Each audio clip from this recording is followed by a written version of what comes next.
everybody.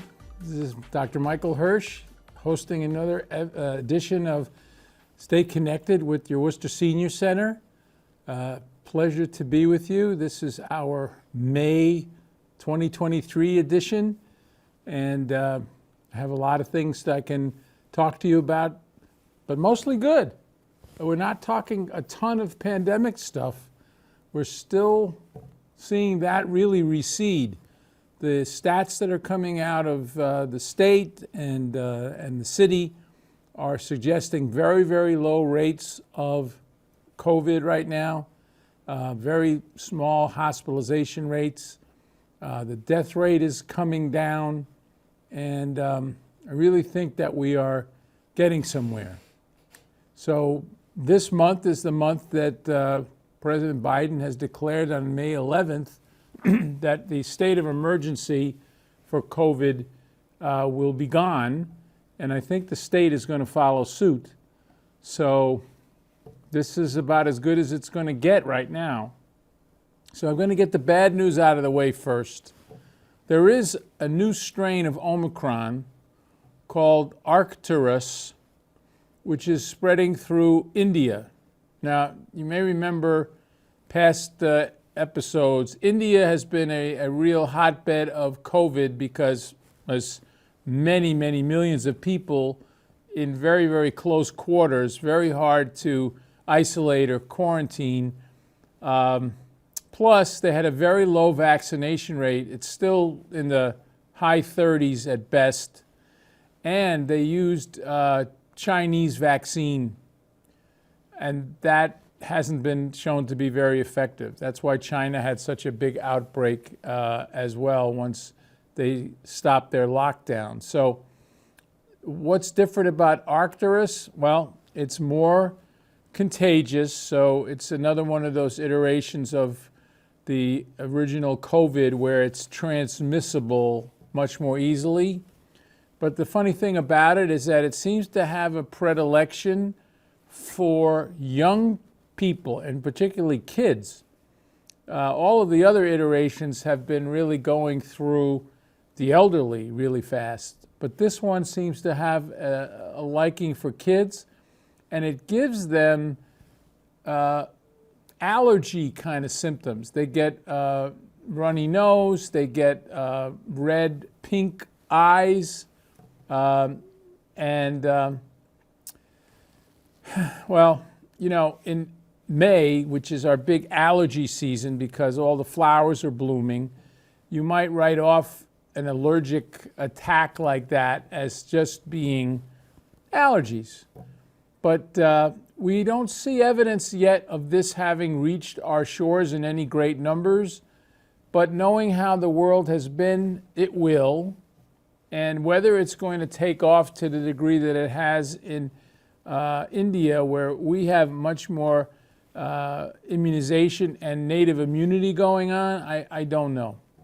I'm just saying that if this month you get a really bad allergy attack or one of your kids or grandchildren do, at least think about that. It's still something that you can use the rapid tests for, and it may be worth your while to do that.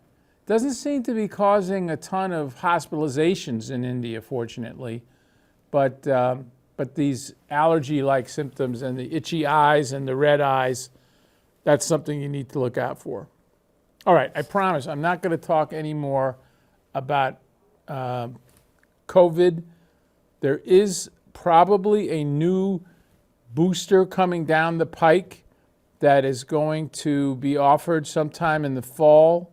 The last bivalent booster that we had, meaning it was made to fight the original COVID and also the Omicron variants, still only has a rate of acceptance of about 26%.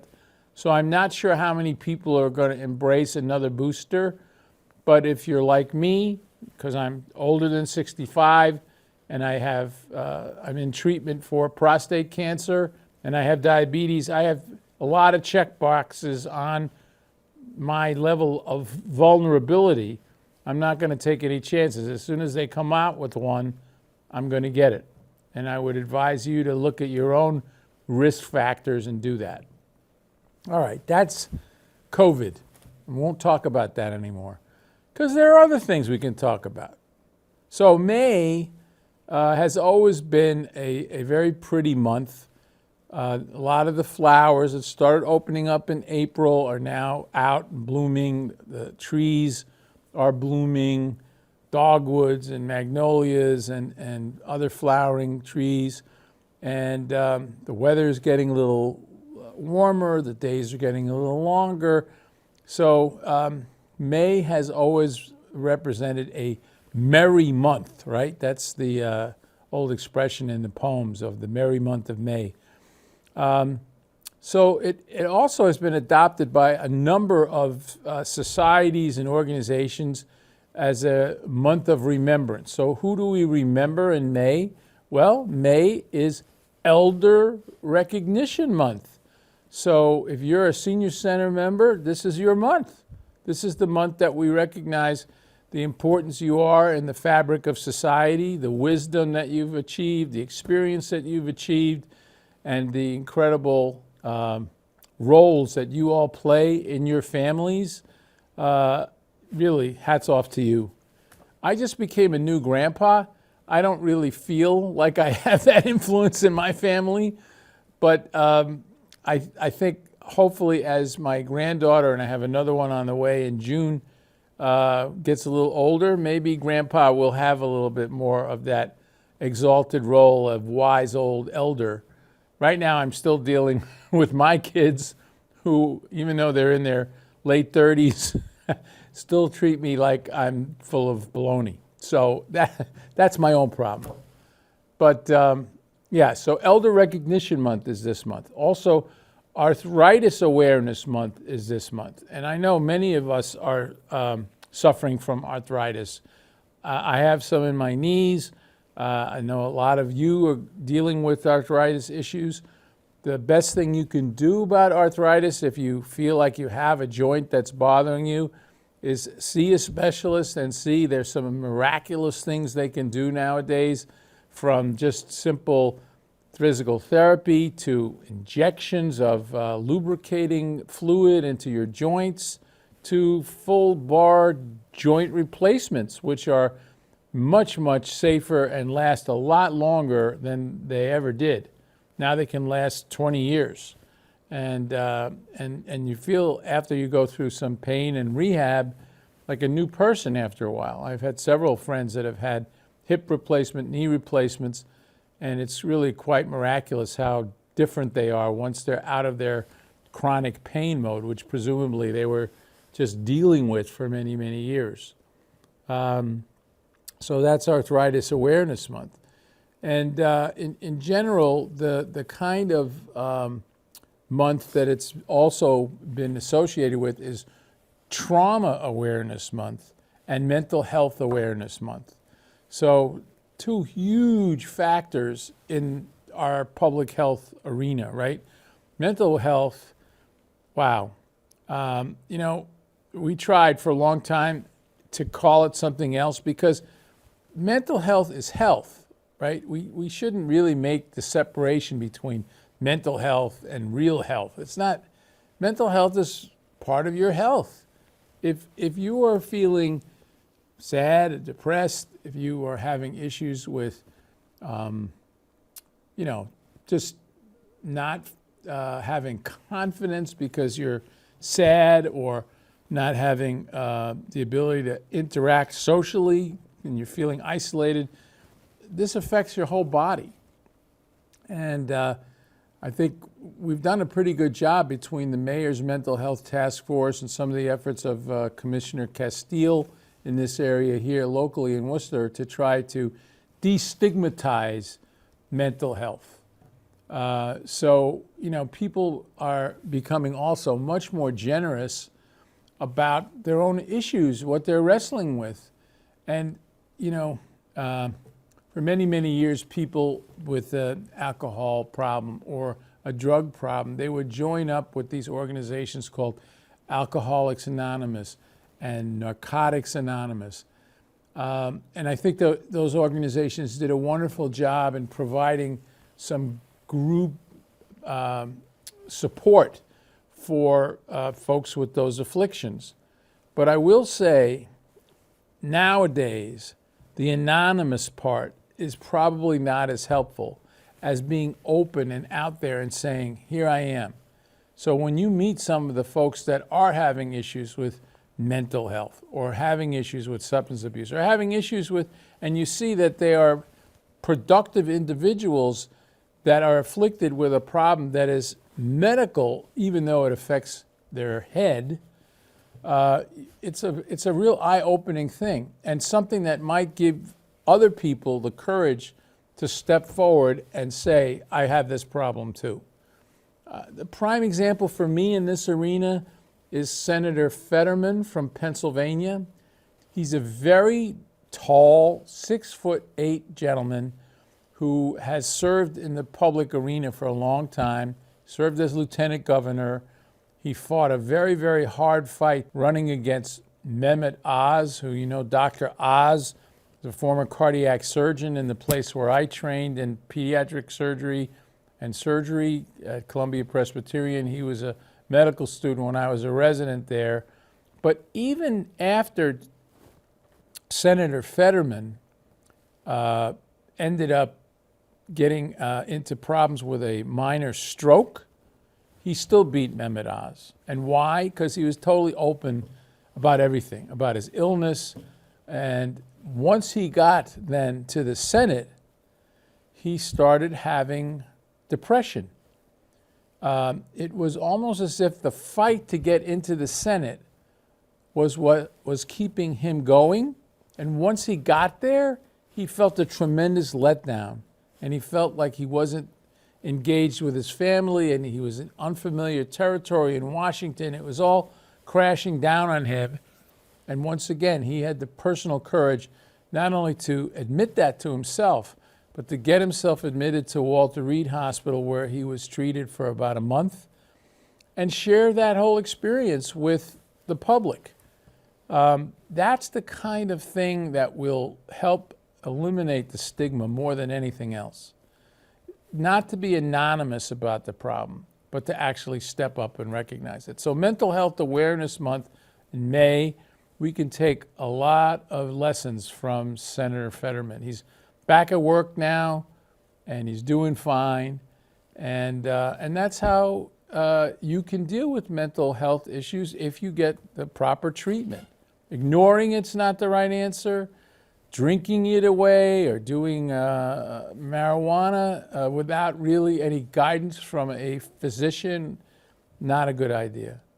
Deal with it and see if you can kind of overcome your own embarrassment about it and just fess up. And you'll find that, you know, if you're in a room of 10 people, there'll probably be 3 or 4 other people that will have had similar events, but everybody keeps it under wraps. So what else do we celebrate? As I mentioned, Trauma Awareness Month. So this is the time of year when, as I mentioned to you, I think last month, the kids are starting to get ready to get out of school, but they're playing sports outside, you know, Little League and soccer and lacrosse, and they're out and about. And they don't just get, you know, dropped out of a helicopter onto the fields where they have to play. They walk to the fields, they run to the fields.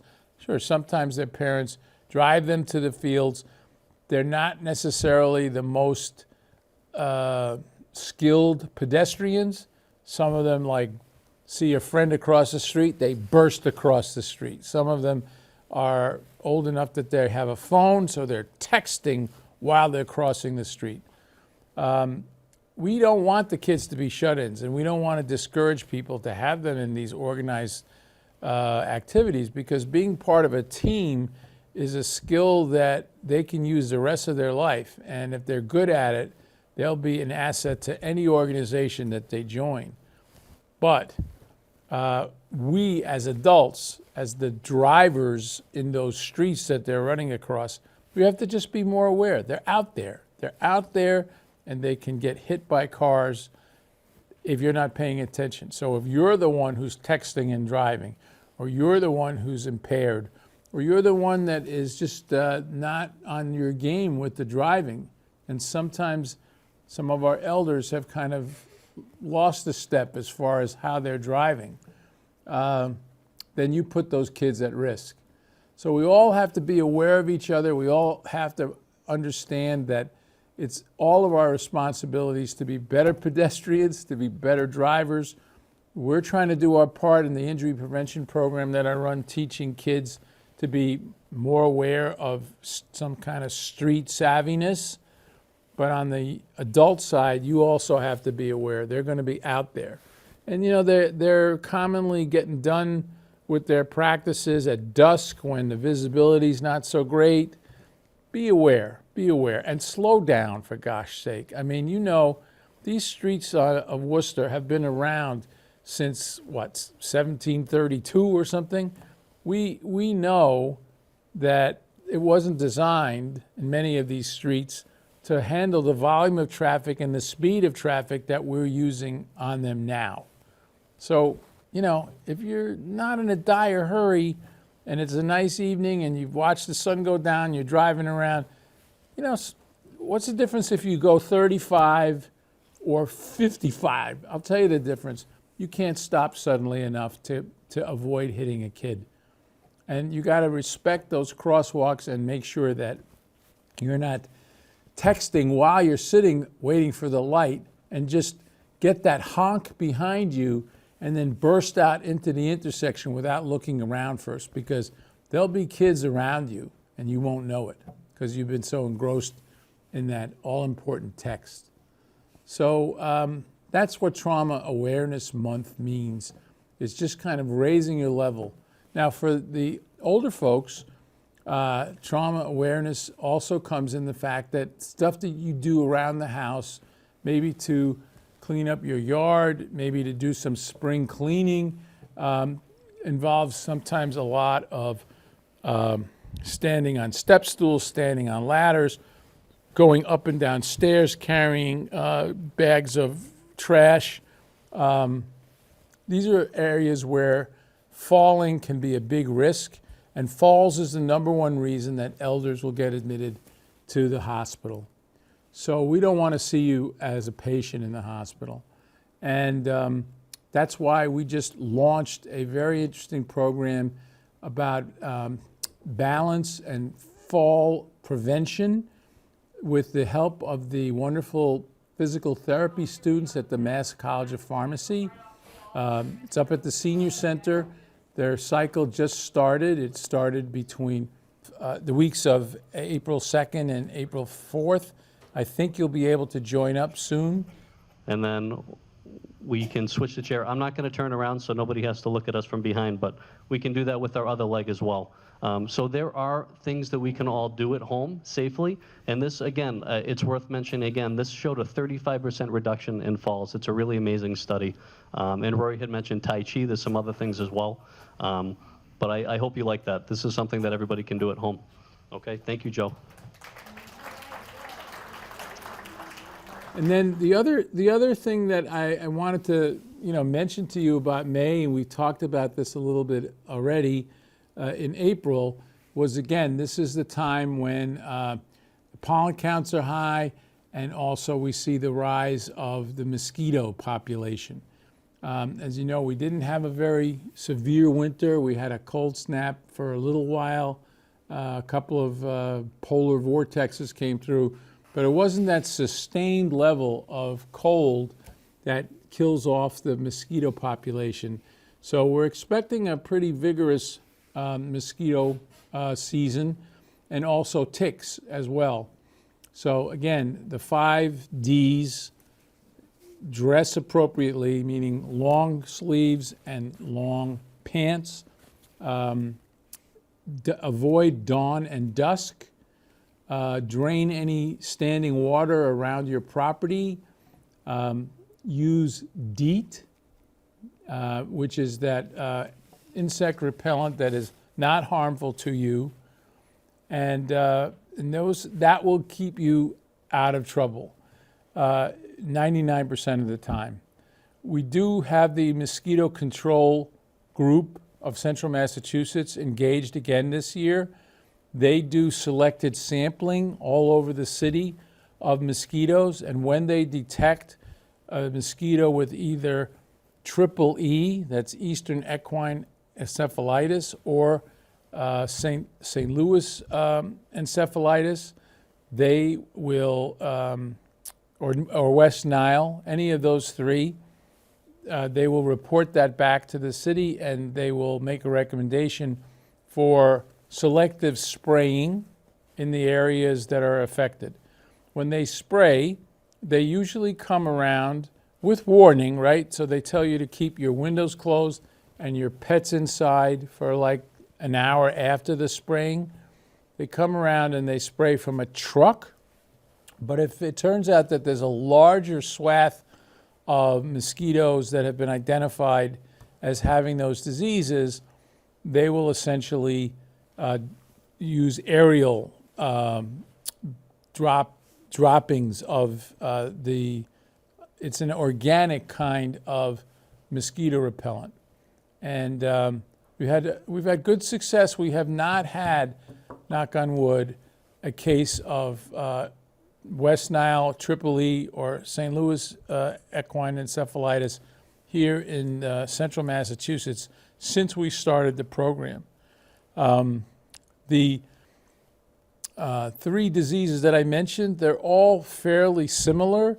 They all start out with kind of a flu-like viral feeling, like maybe a little nausea, a little low-grade fever, headache, stiff neck.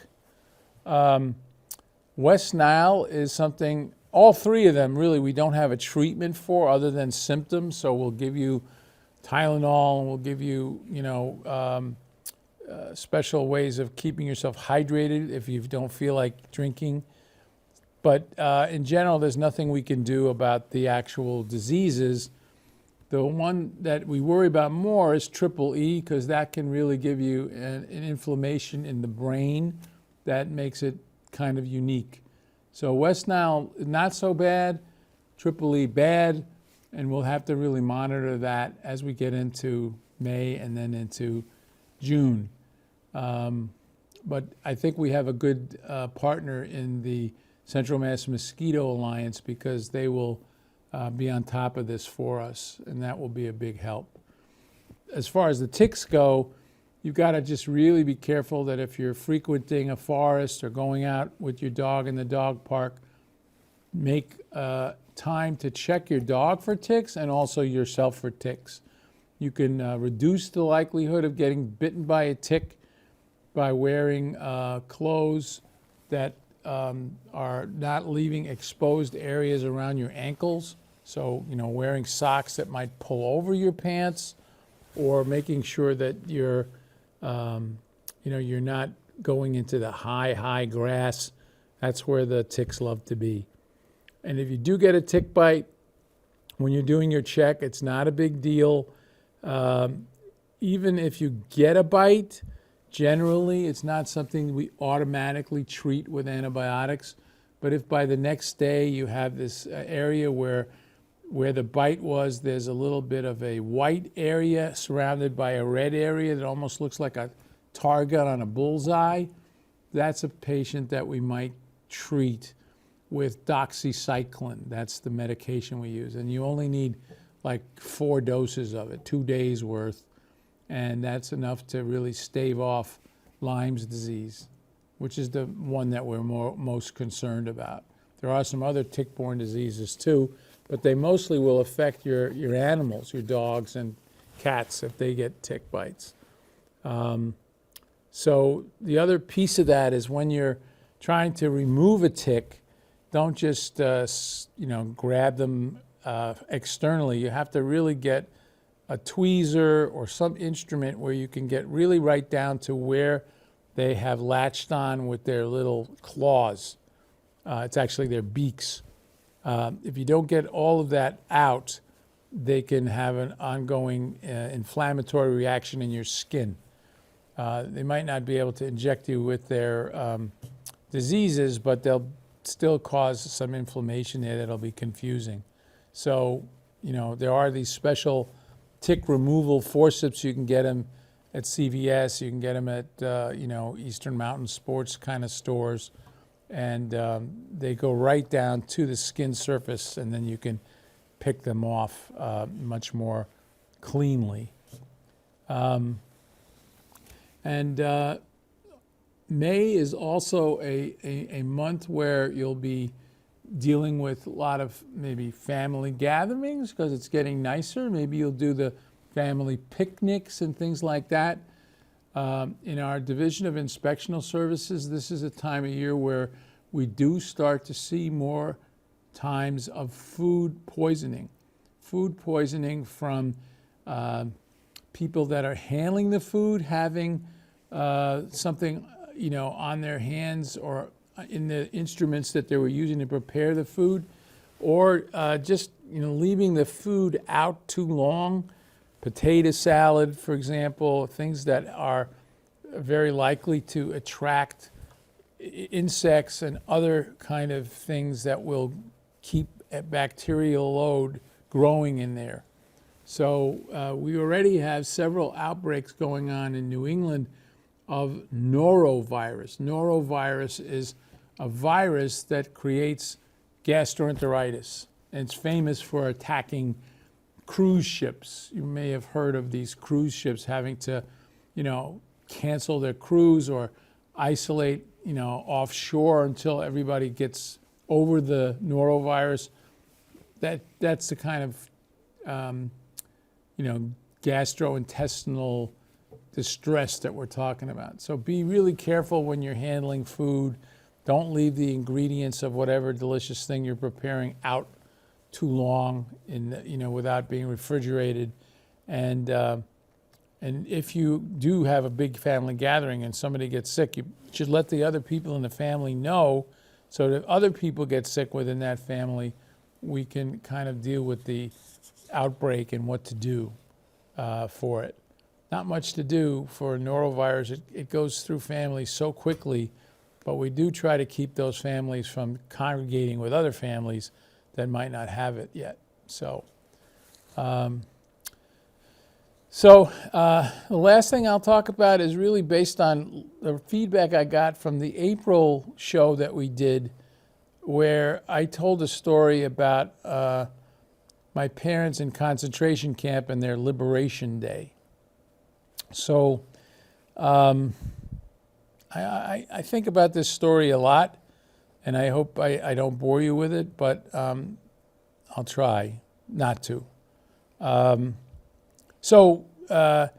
After liberation in April of 1945, the Canadian Army that had come to liberate the camp that my parents were in, Camp Westerbork in the Netherlands, recruited my mom, who had been trained as a nurse, to join the Canadian Army as a nurse. And she went around with a medical unit to help liberate other camps and also to help manage folks that were being put into displaced persons camps. The military government of all this captured territory that they had taken over from the Nazi regime didn't want all those concentration camp people and the folks that were displaced from their homes wandering around freely all over the area, because they thought that they might be transmitting diseases and they needed medical attention in order to make themselves healthier, because they had been starved for years.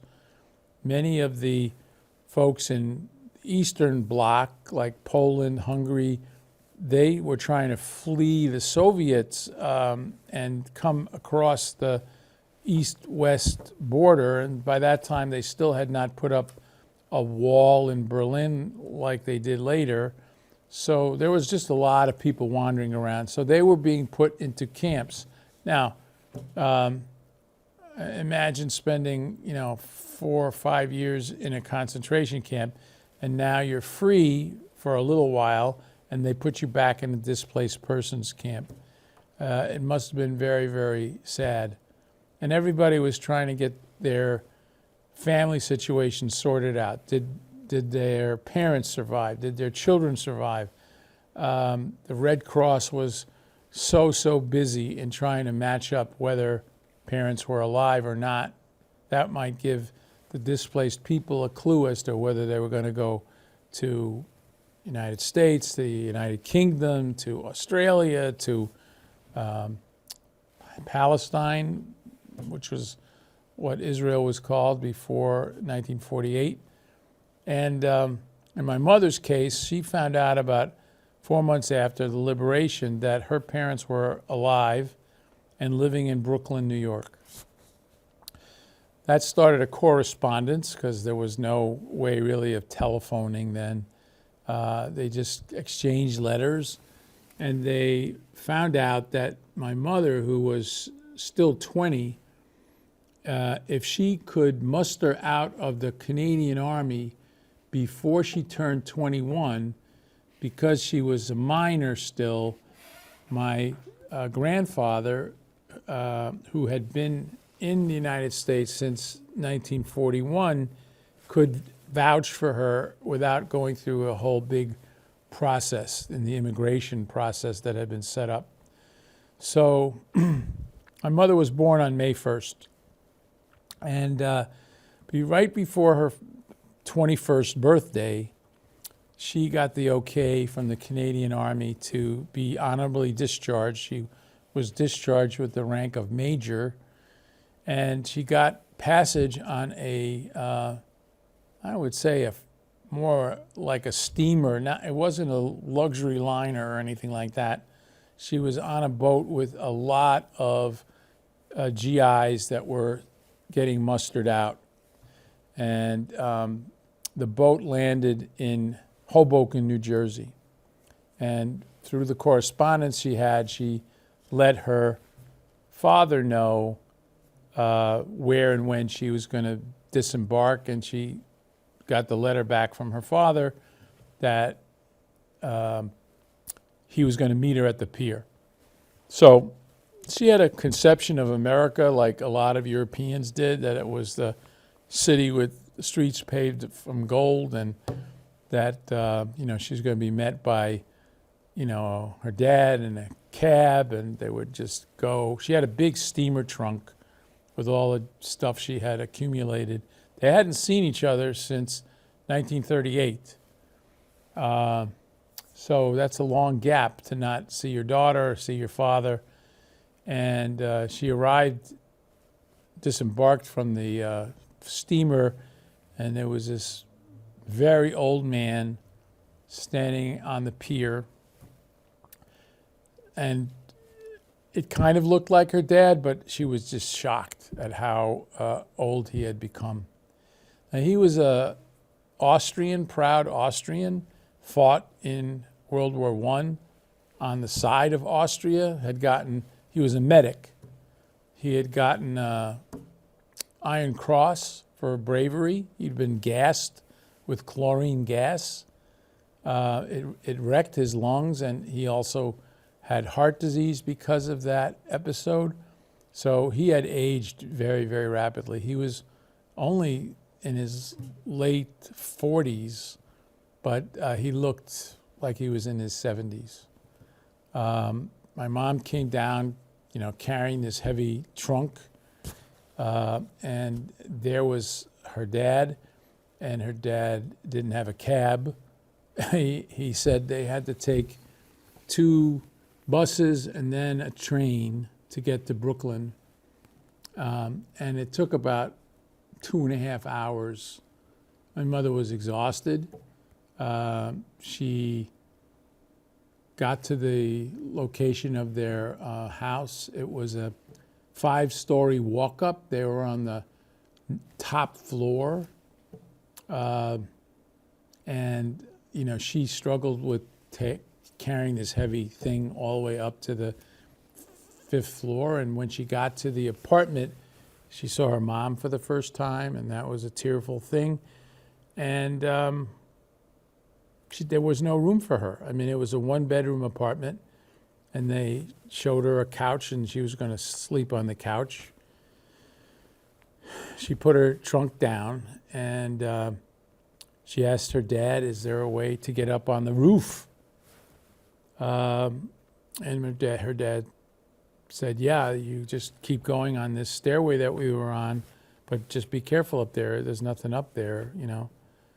So I just want to see the view of New York. But actually, she told me in her later years, she passed away in 2021 at age 97. And she got up to the roof. She started to cry. She could see the skyline of Manhattan, but she didn't know if she wanted to live anymore. She just couldn't believe that everything she'd gone through and everything she had lost in a very nice middle-class setup in Vienna was all gone. And it really hit her then, how badly her father looked, how clueless they seemed to be about what she'd been through. And fortunately, my grandmother came up the stairs and interrupted her dark moment and said, come on, I've made your favorite, this and that. And so she went down and had a meal, and there was some laughter and some tears, and she was in America, 1946, May 1st. So May also has some significance for my family, and I hope sharing that story tells you a little bit about mental health can strike, mental unhealthiness can strike at any time. And my mother overcame it and was a wonderful mother and a fantastic mother-in-law and a great-grandmother.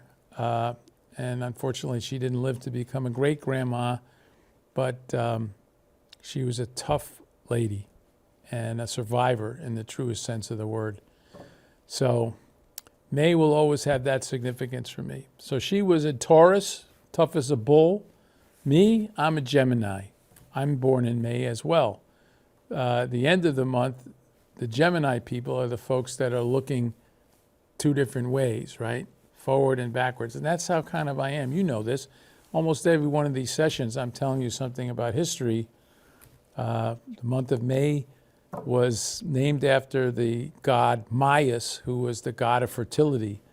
And I'm always thinking in those terms, and that's what I tried to share over the time that we've been together.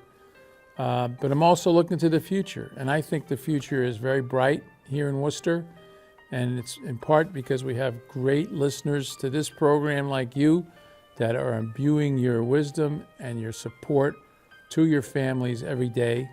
And when I saw how many people showed up at the launch of our fall prevention program, we're going to be healthier than ever moving forward.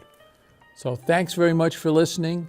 It's a great pleasure, as always, to be with you. I hope you come back and see us next month, and stay connected with the Worcester Senior Center.